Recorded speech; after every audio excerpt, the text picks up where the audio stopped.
আফসোস আমার ওইদিকে যাওয়ার আগে এই পুরা মজমার ভিতরে একজন দাঁড়া করায় পাওয়া যাবে না। বয়স যতটুকুই হোক, 20 বছর হইলে হয়তো 20 বড় চুল কাটা হয়েছে, আর যদি বেশি হয় তাহলে আরো বেশি হয়েছে। একজনও পাওয়া যাবে না যে সেলুনে যায় বলছে এতটুক বয়সের ভিতরে যে আমার চুল কেটে দাও, কিন্তু একটা শর্ত হলো আমার নবীর আদর্শ মতো কেটে দিতে হবে। আমার নবী যেইভাবে চুল কাটতেন ওইভাবে আমার চুল আজকে তুমি কেটে দিবে। তোমার যতগুলা ডিজাইন আছে ডিজাইনগুলাকে রাখো। আজকে আমি নবীর স্টাইলে চুল কাটতে চাই। আমার মনে হয় এই বিশাল মজমার ভিতরে একজনও হাত উঠাইতে পারবে কিনা সন্দেহ। আমি যদি এই বিশাল মাধব দিতে জিজ্ঞাসা করি মা বোনদেরকে, হাজারো না লক্ষ মা বোনদের এই পর্যন্ত বিয়ে হয়ে গেছে, সবাইকে যদি জিজ্ঞাসা করি যে যেদিন বাসর রাত্র ছিল ওই দিন সাজাইতে সবাই অবশ্যই আসছে। হয়তো একটা সময় ছিল পার্লার ছিল না, আজকে তো গলিতে গলিতে পার্লার। এক সময় পার্লার ছিল না, ঘরের মহিলারাই সাজায়া দিত। কোনো নববধূ মনে হয় আজ পর্যন্ত মুখ দিয়া এই কথা বলে নাই যে আমার বাসরের রাত্র বরকতের রাত্র। এই রাত্র জীবনে একবারই আসে, আর কোনো দিন আসবে না। মৌত পর্যন্ত দ্বিতীয়বার এই রাত্র আসবে না। বিদায় তোমরা যারা আমাকে সাজাইতে আসছো, আমি তোমাদের স্টাইলে সাজতে চাই না, আমি ফাতেমার স্টাইলে সাজতে চাই। আমার মনে হয় পুরা মাদক দিতে একজন নববধূ পাওয়া যাবে না। আমি আপনাদেরকে বুঝাইতে চাইতেছি সিরাত কেন দরকার। যদি না বুঝে আসে তো মোহাব্বত থেকে যাবে। আবু তালেবের চেয়ে বেশি মোহাব্বত আপনি আর আমি করি না।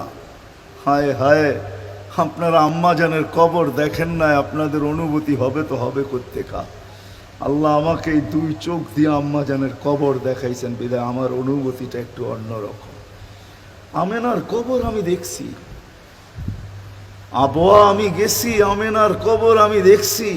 6 বৎসরের সময় যখন মাটা মারা যায়, ডাইকা যখন বুকে নিয়ে এই কথা বলে মারা যায়, মুহাম্মদ কুল্লু হাইয়িন মাইয়িতুন, প্রত্যেক জীবিতকে মরতে হবে। কুল্লু জাদিদিন বাল, প্রত্যেক নতুনকে পুরান হইতে হবে। বিদায় বেটা আমি চললাম বইলা জ্বরের ভিতরে জানটা যখন দিয়া দিছেন, হায় হায়, আমার মনে হয় আল্লাহ কি করে সইছেন জানি না। এই 6 বৎসরের ছেলে মার বুকের উপরে উঠা মনেই না কত চিৎকার দিছেন। এখানে গেলে এরকমই দৃশ্য ভাসে, মনে হয় যে ছেলেটা চিৎকার দিতেছিল আম্মা আম্মা। বাবাও নাই, তুও নাই, একটা ভাইও নাই, একটা বোনও নাই, কোথায় চলে গেলি? 6 বৎসর বয়সের থেকে আবু তালেব, 6 বৎসর 6 মাস বয়সের থেকে 6 বৎসর 6 মাস বয়সের সময় দাদা মারা যায়। আবু তালেব 50 বৎসর 6 মাস 10 দিন, যেদিন আল্লাহ রসুলের বয়স 44 বৎসর 10 দিন, বাতিজাকে সিনায় রাইখা পালছেন, সিনায় রাইখা। ভালোবাসা এতটুকু দিয়েছেন দুনিয়ার কেউ দিতে পারবে না। আমার বিশ্বাস, আমার মন বলে রবের পরে যদি কেউ মুহাম্মদুর রাসূলুল্লাহকে ভালোবাসা থাকে, তাহলে আবু তালেব ব্যতীত দ্বিতীয় কোনো ব্যক্তি আমি পাই না। আমার বিবেক বলে, আমার বুদ্ধি বলে, আমার ইতিহাসের পাতা বলে আবু তালেবের চেয়ে বেশি ভালো কেউ বাসতেন না। আপনারা আবু তালেবকে চিনেন না?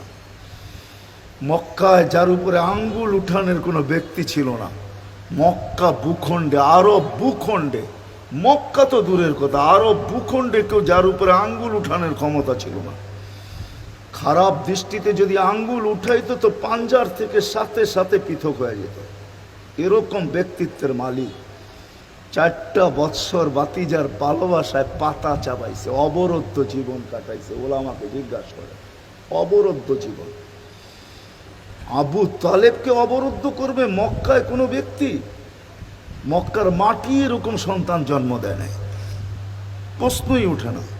ইতিহাস আমাকে বলে আবু তালেব 4 বৎসর পাতা চাবাইছেন, অবরুদ্ধ জীবন কাটাইছেন। শুধু বাতিজার দিকে দেখা, যতদিন পর্যন্ত জীবিত ছিল ইতিহাস বলে মক্কার কাফেররা আল্লাহ রসুলকে শারীরিক কষ্ট দেওয়ার সাহস করেন নাই।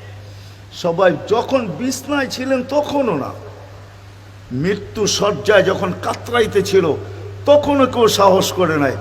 বলছে এই শরীরে যতক্ষণ পর্যন্ত রূহ আছে, যদি বাতিজাকে শারীরিক কষ্ট দেয়, চাই সেটা একটা পাথরের কণা হোক, আবু তালেব জীবিত হইয়া উঠবে আর পাথর মারবে না আমাদের গায়ে, জিজ্ঞাসা করবে এটা কোন পাহাড়ের, ওই পাহাড় উঠায় নিয়ে আস, মার ওর মাথায়, আমার বাতিজার গায়ে পাথরের কণা।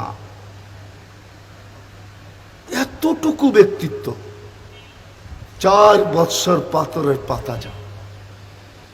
ভালোবাসা যদি শুধু ভালোবাসাই থাকে, তাহলে আবু তালেবের চেয়ে কেউ ভালোবাসা দেখাইতে পারে না দুনিয়ায়। হায়, এই জন্যই তো আল্লাহ রসুল, যার ইশারা পাইলে ভাগ্য খোলে, ইশারা পাইলে, অথচ যার ঘুম 6 বৎসর 6 মাস বয়সের বাচ্চা, যে মাকে হারায় ফেলছে, বাবাকে হারায় ফেলছে, না একটা ভাই ছিল, না একটা বোন ছিল, না আপনজন ছিল, দুজাহানের বাদশাহ যিনি, যাকে তৈরি না করলে আল্লাহ কিছুই করতেন না।